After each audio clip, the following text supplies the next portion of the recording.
فأنا ناصح لإخواني بالصدع بالحق، تبيض وجوههم. السكوت في مسألة الحزبية يضرها، فاصدع بما تؤمر وأعرض عن المشركين.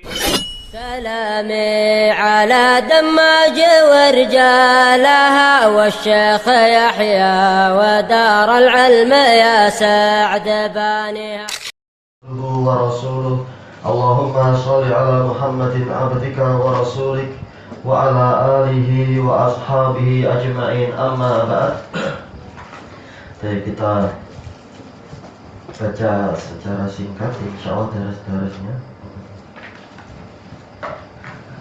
Masuk kepada pembacaan ayat yang ke-115 dari Al-Baqarah tentang firman Allah Subhanahu wa taala, walillahil masyriqu wal maghribu fa aynama tuwallu fasamma wajhullah innallaha wasi'un alim. Dan hanya milik Allah sajalah, hanya kepunyaan Allah semata wilayah atau arah timur dan barat. Maka nanti konsekuensinya apa kalau tahu demikian? Fa aynama tuwallu, maka ke arah manapun kalian dipalingkan, fasamma wajhullah, maka di sana ada wajah Allah. Innallaha wasi'un alim, sesungguhnya Allah Maha luas lagi Maha mengetahui. Disebutkan oleh Al-Imam As-Sa'di rahimahullahu taala tentang lafaz ini, walillahil masyriqu wal maghrib. Allah mengkhususkan wilayah arah barat dan timur, mengkhususkan untuk disebutkan karena kedua-duanya itu adalah tempat adanya ayat-ayat yang sangat besar, di tempat terbitnya cahaya-cahaya dan tempat terbenamnya cahaya-cahaya itu. Baik. Karena apa? Ada dua tempat terbit, atau bahkan apa? Lebih, sebagaimana dijelaskan oleh Syekhul Islam Ibnu Taimiyah, ada 4 tempat terbit. Baik. Terkadang dengan apa? Dibuat musanna, maghribain, masyriqain, terkadang dengan maghrib dan masyariq. Baik. Sesuai dengan perbedaan musim. Maka konsekuensinya apabila Allah adalah pemilik seluruh ayat-ayat yang agung dengan tempat-tempatnya itu, berarti dia adalah pemilik seluruh arah. Fa aynama tuwallu, yaitu apa? Kemanapun kalian dipalingkan, maksudnya adalah wajah-wajah kalian dari arah manapun, ketika kalian berpaling ke arah tersebut dengan perintah Allah Subhanahu wa taala, atau kalian dipalingkan ke arah tersebut dengan perintah Allah taala, maka boleh jadi Allah memerintahkan kalian untuk menghadap ke arah Ka'bah, setelah selama ini kalian diperintahkan untuk menghadap ke Baitul Maqdis.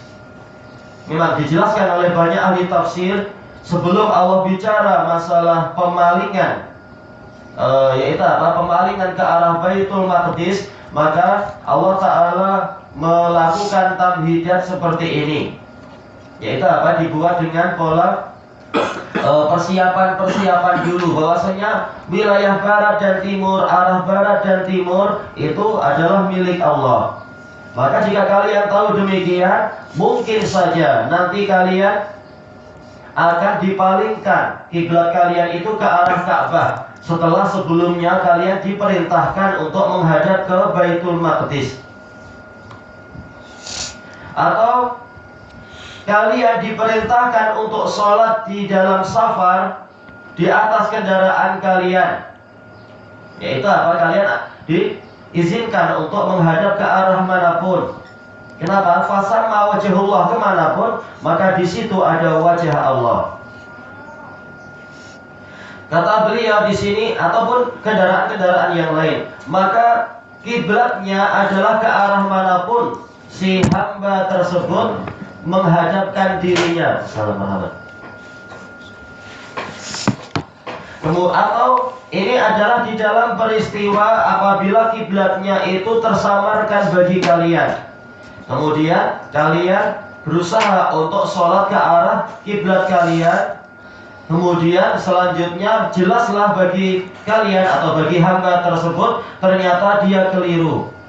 Maka yang seperti ini tidak mengapa, karena di manapun kalian menghadap maka di situ ada wajah Allah. Baik. Atau ini berlaku untuk orang yang mendapatkan udzur di dalam sholatnya, yaitu apa? Dengan sebab dia disalib misalkan, disalib oleh penguasa yang zalim barangkali, atau faktor-faktor yang lain. Dia tidak mampu menghadap ke sana kemari, atau karena sakit dia tidak mampu menghala ke arah kiblat, sehingga sholat semampunya hanya dengan isyarat mata misalkan, atau yang seperti itu. Kata beliau, maka ini adalah perkara-perkara yang boleh jadi dalam situasi itu hamba tersebut mendapatkan udzur atau bahkan mendapatkan perintah. Seperti dalam kes yang pertama, yaitu suatu saat akan dipalingkan ke arah Ka'bah. Ini semua adalah sebagai persiapan untuk agar jiwa para hamba mempersiapkan diri untuk menghadap ke arah manapun yang Allah perintahkan. Dan dalam segala keadaan, ke arah manapun dia itu menghadap,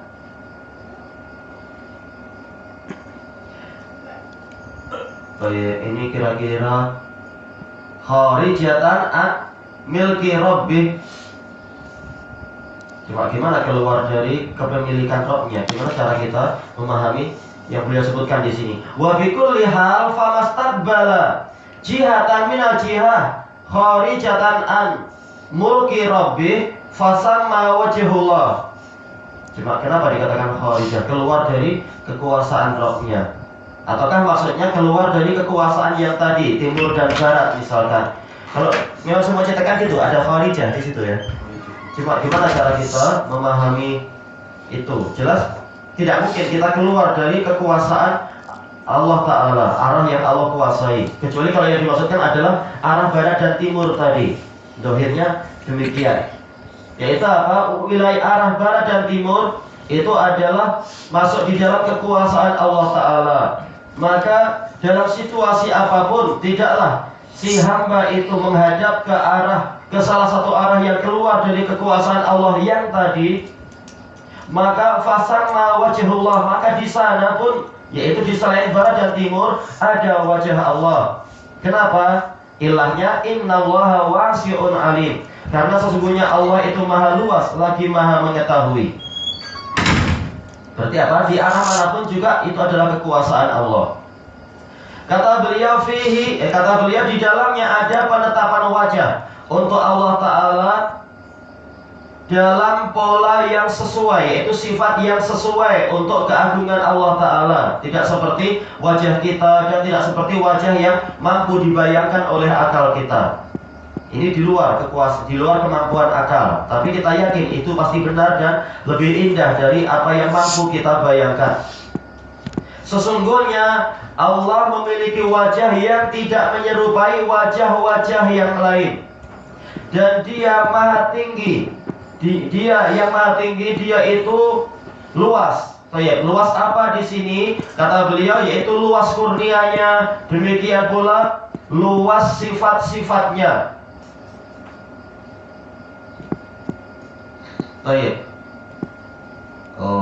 Gimana cara kita azimuha ini berarti apa? Wasi'ul fadl was sifat, yaitu luas kurnianya dan luas sifatnya. Kemudian azimuha sebagai apa di sini?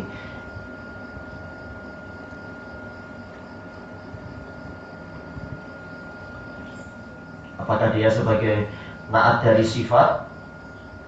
Yaitu apa? Yaitu sifatnya itu sangat agung, mungkin juga. Dan Dia mengetahui seluruh rahasia-rahasia kalian dan niat-niat kalian. Maka dan termasuk dari luasnya Allah Ta'ala dan ilmunya Allah Ta'ala, karena tadi ada dua sifat, sifatul wusuk dan sifatul ilim. Maka termasuk dari keluasan Allah dan pengetahuan Allah, Dia meluaskan, melapangkan untuk kalian urusan agama ini. Di antaranya adalah masalah kiblat, yaitu boleh jadi suatu saat kiblatnya demikian, besok kiblatnya lain, sebagai persiapan agar muslimin tidak terkejut ketika dikembalikan ke kiblatnya Nabi Ibrahim setelah selama ini dipesongkan oleh orang-orang Yahudi, orang-orang Nasara dan yang lain-lain. Sehingga untuk sementara Rasulullah disyariatkan untuk menghadap ke Baitul Maqdis demi takliful qulub ketika pindah ke Madinah itu. Maka bukan mustahil setelah itu betul-betul diperintahkan untuk menghadap kembali ke arah Ka'bah. Dan ini adalah bagian dari kelapangan, dan juga kelapangan di dalam situasi ma'dzur tadi, situasi safar atau situasi sakit atau situasi sedang disalib atau situasi sedang cuaca sangat gelap sehingga tidak tahu arah, seperti yang beliau contohkan. Jadi ini adalah kelapangan dalam agama ini sebagai bagian dari nama Allah Wasi'. Baik. Dan juga Allah menerima dari kalian apa yang Dia perintahkan kepada kalian, yaitu apa? Menerima ibadah yang kalian laksanakan sebagai pelaksanaan dari apa yang Allah perintahkan itu. Maka hanya milik Allah lah segala pujian dan syukur, manakala Dia memang Maha memberikan kelapangan kepada kita seperti ini. Tatkala itulah yang Dia berikan pada kita, yaitu syariat yang lapang, maka layak untuk disyukuri. Maksudnya adalah bahwasanya di antara konsekuensi dari memahami ayat ini adalah kita bersyukur kepadanya karena Dia memang Maha lapang. Maka agama ini adalah agama yang lapang. Setiap kali ada kesempitan, pasti akan ada kelonggaran. Setiap kali ada kesulitan, pasti akan ada kemudahan. Baik. Selesai dari yang disebutkan oleh Imam As-Sa'di rahimahullah. Sekarang kita masuk kepada tafsir Imam Ibnu Katsir rahimahullah. Kata beliau, wa hadza wallahu a'lam fihi tasliyatun lirrasuli sallallahu alaihi wasallam wa ashabih. Dan wahyu ini wallahu a'lam di dalamnya ada hiburan untuk Rasul sallallahu alaihi wasallam dan para sahabat beliau, alladzina ukhriju min Makkah, yang mereka dikeluarkan, istilah kasarnya yaitu diusir dari Makkah, baik secara terang-terangan ataupun secara maknawi. Karena justru orang yang keluar dari Makkah dilarang untuk untuk biar tetap di Makkah tapi disiksa dan dipersempit. Jadi hakikatnya diusir secara maknawi. Wa faraqu masjidahum wa musallahum, dan mereka berpisah dari masjid dan musalla mereka. Wa qad kana Rasulullah sallallahu alaihi wasallam yusalli bi Makkah ila Baitul Maqdis. Dan dulu Rasulullah Shallallahu Alaihi Wasallam sholat di Makkah menghala ke Baitul Maqdis, wal Ka'batu baina yadayhi, dan Ka'bah ada di hadapan beliau. Baik, di sini isyarat bahwasanya Imam Ibnu Katsir merajihkan pendapat bahwasanya Rasulullah menghadap ke kiblat. Rasulullah selama di Makkah itu beliau menghalanya adalah ke Baitul Maqdis, yaitu selama 3 tahun sejak selesai dari Isra Mi'raj itu. Namun beliau dengan hikmahnya beliau menghala ke Baitul Maqdis di belakang Ka'bah beliau, sehingga apa? Sekaligus tetap menghadap ke Ka'bah. Jadi apa? Menyatukan dua kiblat.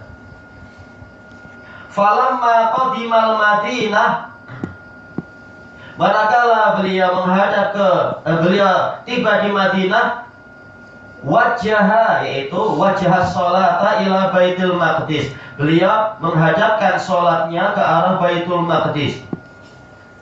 Sittata asyara syahran, selama 16 bulan, au sab'ata asyara syahran, atau 17 bulan. Berarti hampir satu setengah tahun ya, hampir 1,5 tahun. Summa sarafahullahu ilal Ka'bati ba'du. Kemudian setelah itu Allah memalingkan beliau ke arah Ka'bah. Walihada yaqulu ta'ala, maka dari itu Allah Ta'ala berfirman, walillahil masyriqu wal maghrib, hanya milik Allah lah arah timur dan arah barat. Fa aynama tuwallu fasamma wajhullah, maka kemanapun kalian dipalingkan maka di sana ada wajah Allah. Qala Abu Ubaid Al-Qasim ibnu Salam rahimahullah, dan beliau adalah Marwazi, tapi kemudian lama tinggal di Baghdad juga. Fi kitabin nasikh wal mansukh, haddatsana Hajjaj ibnu Muhammad Al-Misisi Al-A'war siqah.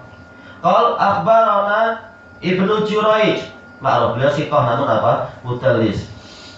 Wa Utsman bin Atha, ini ada penguat alhamdulillah. An Atha an Ibni Abbas qal awwala ma nusikha, kira-kira awal atau awal, ini awal berarti ya, sekedar mubtada biasa, bukan dzaraf. Awwalu ma nusikha minal Qur'ani fi ma dzukira lana wallahu a'lam sya'nul qiblah. Yang pertama kali dihapuskan dari Al-Qur'an setakat apa yang diceritakan kepada kami wallahu a'lam adalah tentang kiblat. Disebutkan dalam catatan kaki, atau di sini adalah atau Al-Khurasani, dan dia tidak mendengar dari Ibnu Abbas. Baik. Disebutkan oleh Ibnu Hajar meriwayatkan dari sahabat namun secara mursal, itu terputus.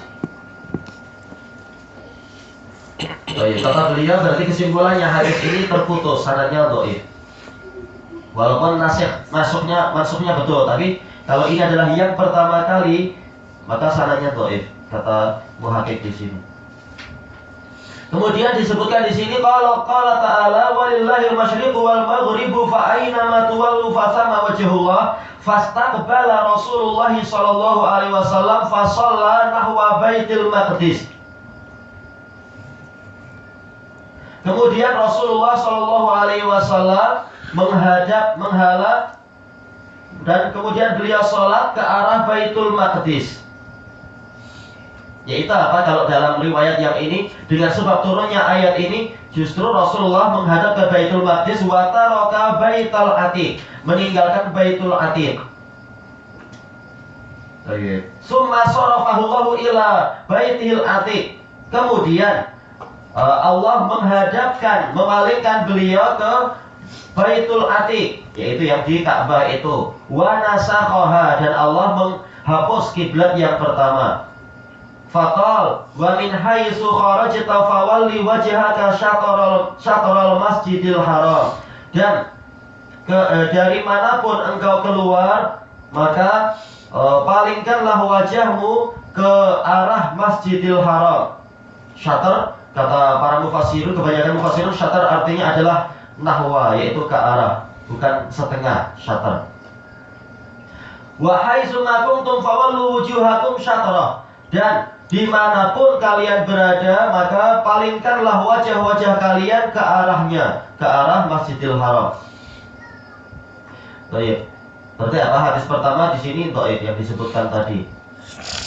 Wa qala Ali bin Abi Thalhah an Ibni Abbas qala kana awwalu ma nusikha minal Qur'an al-qiblah. Yang pertama kali dihapuskan dari Al-Qur'an adalah kiblat.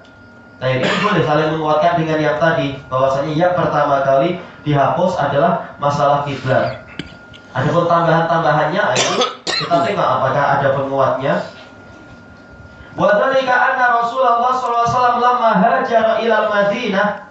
Ceritanya adalah seringkali kalau dikatakan wa dzalika anna berarti sejarahnya bagaimana sebelum itu, bahwasanya Rasulullah sallallahu alaihi wasallam tatkala beliau hijrah ke Madinah, wa kana ahluhal yahud, penduduknya adalah orang Yahudi. Tentunya bukan penduduk semuanya ya.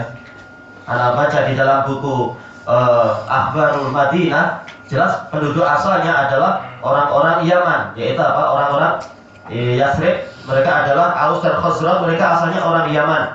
Setelah terjadi peristiwa runtuhnya bendungan yang di Ma'rib itu, lalu orang-orang Yaman terpencar ke seluruh dunia, di antaranya adalah ke daerah Hijaz yang di Madinah itu. Jadi mereka adalah orang-orang Yaman. Nah, sementara setelah itu, jauh setelah itu, karena kita tahu peristiwanya memang susul menyusul. Ketika Romawi itu semakin membesar sampai kemudian mereka menghancurkan kerajaan yang diwariskan oleh Nabi Sulaiman dalam jarak yang agak lama tentunya. Maka orang-orang Yahudi juga terpencar ke seluruh dunia. Di antaranya mereka berpindah ke daerah Hijaz. Tinggalnya adalah di Madinah. Dan mereka melihat orang-orang Madinah, mereka orang-orang yang sederhana, namun mereka memiliki kekuasaan besar di Madinah, yaitu orang Madinah sendiri, mereka kabilah-kabilah yang kuat. Maka orang Yahudi agar mereka memiliki kekuatan, mereka berkoalisi. Sebagiannya bergabung dengan Aus, sebagiannya bergabung dengan Khazraj. Dan kemudian mereka menghasung adanya peperangan. Sehingga Sehingga bisnis senjatanya laris dan mereka menjadi semakin kuat orang Yahudi itu. Baik, ini dominasi mereka. Bukan berarti penduduknya semuanya Yahudi, tapi maksudnya adalah memang secara dominasi politik dan keagamaan mereka sangat mewarnai di situ. Amarahullahu an yastaqbila Baitul Maqdis. Allah memerintahkan beliau untuk menghala ke Baitul Maqdis. Fa farihatil yahud. Maka orang-orang Yahudi gembira. Tapi ternyata memang mereka sombong, tak mau lunak hati untuk masuk Islam. Tapi cuma gembira karena kita ikut mereka. Sejak dulu sampai sekarang polanya macam itu. Tapi untuk tunduk kepada kebenaran tak mau. Fastaqbala Rasulullah sallallahu alaihi wasallam bid'ata asyara syahra. Maka Rasulullah sallallahu alaihi wasallam menghala fastaqbalaha, yaitu menghala ke kiblat tersebut, yaitu Baitul Maqdis, selama beberapa belas bulan. Wa kana Rasulullah SAW yuhibbu qiblata Ibrahim. Sementara Rasulullah SAW ini wawunya haliyah menunjukkan sejak masa dulu sampai sekarang Rasulullah itu menyukai kiblat Ibrahim. Iya, beliau dengan wahyu dari Allah tahu bahwasanya kiblat yang betul adalah kiblat Ibrahim. Untuk apa Ibrahim membangun Ka'bah sebagai masabatan linnasi wa amna kalau tidak jadi kiblat? Tapi demi kemaslahatan yang lebih besar, yaitu agar melunakkan hati orang Yahudi, Allah mensyariatkan beliau untuk menghala ke Baitul Maqdis. Walaupun beliau lebih menyukai kiblatnya Ibrahim. Dan di dalamnya ada hikmah banyak sekali tentang sudut pandang ini, tapi prakteknya harus begini dan seterusnya. Fakana yad'u wa yanzuru ila sama. Maka beliau sering berdoa dan melihat ke langit. Untuk apa? Tentunya karena memang Allah di langit. Untuk apa? Doa ke arah langit terus menerus kalau Allah di belakang beliau, nggak ada gunanya ini. Jelas Ini menunjukkan Allah memang di langit. Fa'anzalallah, maka setelah itu Allah menurunkan wahyunya, qad nara taqalluba wajhika fis sama. Sungguh kami telah, qad nara litahdid, walaupun dengan fi'il mudhari, melihat berbolak-baliknya wajahmu ke arah langit. Dan ini juga bantahan kepada orang yang mengatakan fi itu pasti maksudnya adalah di dalam. Gak mungkin sekarang wajah Rasulullah di dalam langit, tapi ke arah langit. Ila qaulihi fawallu wujuhakum syatarah, sampai pada firman Allah Ta'ala, maka palingkanlah oleh kalian. Walaupun ini tadi awalnya adalah dhamir mufrad, yaitu Nabi, kemudian syariatnya berlaku untuk semua. Kalian wahai kaum mukminin, palingkan wajah-wajah kalian ke arah Masjidil Haram. Fastaba min dzalikal yahud, maka orang Yahudi merasa ragu dengan itu. Sejak awal mereka nggak yakin. Nah, sekarang ragu, tak heran kita. Wa qalu ma wallahum an qiblatihim allati kanu 'alaiha. Mereka bertanya, apa yang memalingkan mereka dari kiblat mereka yang dulu mereka ada di atasnya, yaitu di atas syariat kiblat tersebut. Fa'anzalallah qul lillahil masyriqu wal maghrib. Maka Allah menurunkan ayat, katakanlah wahai Rasulullah, hanya milik Allah lah arah timur dan arah barat. Itu terserah dia mau dipalingkan kemana, sebagai cabaran ketaatan. Wa qala fa aina ma tuwallu fa sama wajhullah. Wa qala Ikrimah an Ibnu Abbas, ini saling menguatkan hasanat-sanat tadi tentunya. Fa aina ma tuwallu fa sama wajhullah, qal qiblatullahi aina ma tawajjahta syaraqan wa gharaba. Wajhullah maksudnya kiblatnya Allah. Maka dimanapun engkau menghala ke arah timur ataukah ke arah barat, maka di sana ada kiblatnya Allah. Wa qala Mujahid fa aina ma tuwallu fa sama wajhullah, qal qiblatullahi haitsu ma kuntum falakum qiblatun tastaqbilunaha al-Ka'bah. Kiblat Allah dimanapun kalian berada, maka kalian memiliki kiblat yang kesitulah kalian menghadap, yaitu apa? Ka'bah. Baik. Wa qala Ibnu Abi Hatim ba'da riwayatihil athar al-mutaqaddim. Ibnu Abi Hatim setelah meriwayatkan asar terdahulu an Ibni Abbas fi naskhil qiblah, tentang dihapuskannya qiblah, an atau anhu, berarti dohirnya untuk yang sanad pertama itu ya tadi. Baik. Qal wa ruwiya an Abil Aliyah wal Hasan wa Atha al-Khurasani wa Ikrimah wa Qatadah wa Suddi wa Zaid bin Aslam nahwu dzalik. Diriwayatkan seperti itu. Baik, inti kisahnya ma'ruf. Wa qala Ibnu Jarir wa qala akharun, mufassirun yang lain mengatakan bal anzalallahu hadhil ayah qabla an yufrida tawajjuha ilal Ka'bah. Bahkan Allah menurunkan ayat ini sebelum Allah mewajibkan menghadap ke arah Ka'bah. Wa inna ma anzalaha ta'ala liyu'allima nabiyahu wa sallallahu wa ashabahu anna lahum tawajjuha biwujuhihim lis-shalah. Hanyalah Allah Ta'ala menurunkan ayat ini untuk memberitahu, untuk mengajari nabinya SAW dan para sahabatnya bahwasanya mereka memiliki arah tawajjuh, itu sikap apa? Menghala, dengan yaitu menghalakan wajah-wajah mereka untuk sholat, haitsu sya'u, terserah mereka, sekehendak mereka, min nawahil masyriqi wal maghrib, ke arah timur ataupun ke yaitu arah-arah barat.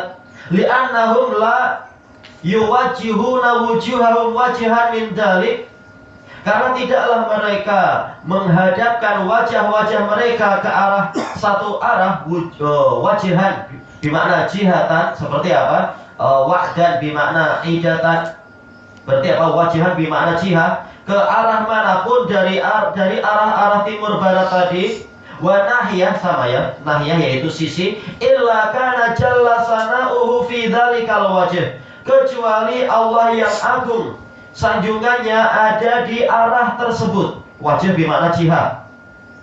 Wa tilkan nahiyah, ada di arah tersebut, di sisi itu.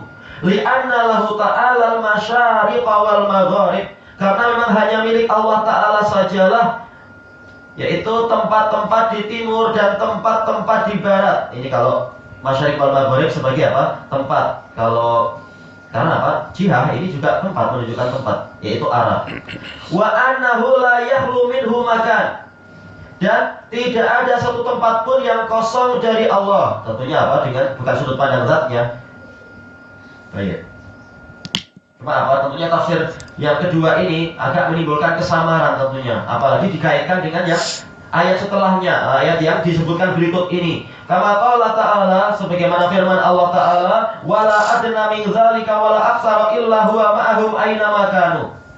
Dan tidak ada jumlah orang yang lebih kecil dari itu, 3 atau lebih kecil, atau lebih banyak dari itu, 5 ke atas, kecuali Allah itu bersama mereka dimanapun mereka berada. Ini akan menimbulkan kesamaran tentunya kalau ayat masalah kiblat dikaitkan dengan ayat ini, kecuali kalau tetap diikat dengan bahwasanya yang dimaksudkan adalah ilmunya yang menyertai mereka. Baik. Yang pasti apa? Ini adalah pendapat kedua. Qalu, kata Ibnu Jarir, mufassirun yang tadi mengatakan summa nusikha dzalika fil fardil ladzi farada alaihi mutawajjuh. Kemudian arah manapun yang diizinkan tadi untuk sholat itu dihapus dengan kewajiban yang Allah wajibkan kepada mereka untuk menghadap ke ilal masjidil haram, ke arah masjidil haram. Hakadza qal, kata Ibnu Jarir, demikianlah dia berkata, tafsir yang kedua. Wa fi qawlihi wa innahu ta'ala la yakhlu minhu maka, Di dalam ucapannya, ucapan kelompok kedua tadi, bahwasanya tidak ada satu tempat pun yang kosong dari Allah. In arada ilmahu ta'ala fasahih. Kalau yang dia inginkan adalah ilmunya Allah Ta'ala, maka itu betul. Ya, kalau tidak dijelaskan gini, kacau nanti. Fa inna ilmahu ta'ala muhitun bi jami'il ma'lumat. Karena ilmunya Allah Ta'ala itu meliputi seluruh apa saja yang diketahui. Bahkan apa? Dia tahu apa yang di dalam dada. Wa amma dzatuhu ta'ala fala takunu mahsuratan fi syai'in min khalqih. Adapun zatnya Allah Ta'ala maka tidak dibatasi oleh sedikit pun dari makhluknya. Baik. Allah tidak di mana-mana, tapi apa? Bahkan dia di atas seluruh makhluk. Ta'ala Allahu an dzalika uluwan kabira. Maha tinggi Allah dari keyakinan yang semacam tadi dengan ketinggian yang besar. Baik. Qala Ibnu Jarir wa qala akharun, yang lain lagi. Ini adalah pendapat ketiga, tapi kita baca lain kali insyaallah, wallahu a'lam. Tentang ucapan Ibnu Abbas tadi, adakah tadi jumlatullah tadi mereka takwil daripada Ibnu Abbas? Yang mana? Lafaz yang mana? Wa qala Ikrimah an Ibnu Abbas fa idza ma tuwallu fasama wajhullah. Qala qiblatullah. Qiblatullah. Enggak masalah. Karena apa? Wajhullah, jihah, yaitu ada arah Allah Ta'ala menurut tafsir Syekhul Islam. Qiblah itu dari apa? Dari qabila, yaitu menghadap. Qibala, bukan qabila. Qabila menerima, qibala, yaitu menghadap. Nah, qiblah yaitu apa? Arah. Memang ininya sama, maknanya berdekatan di situ. Qiblat dikatakan qiblat karena apa? Disitulah kita nastaqbil, yaitu apa? Menghadap, menghala. Sama dengan apa? Tawajjuh, menghadap. Yang maknanya saling berdekatan di situ. Baik, sementara syarat tafsir kata para ulama adalah apa? Menjelaskan suatu lafaz dengan lafaz lain yang setara dengan itu, enggak masalah. Bismillahirrahmanirrahim. Qala Imam Ibnu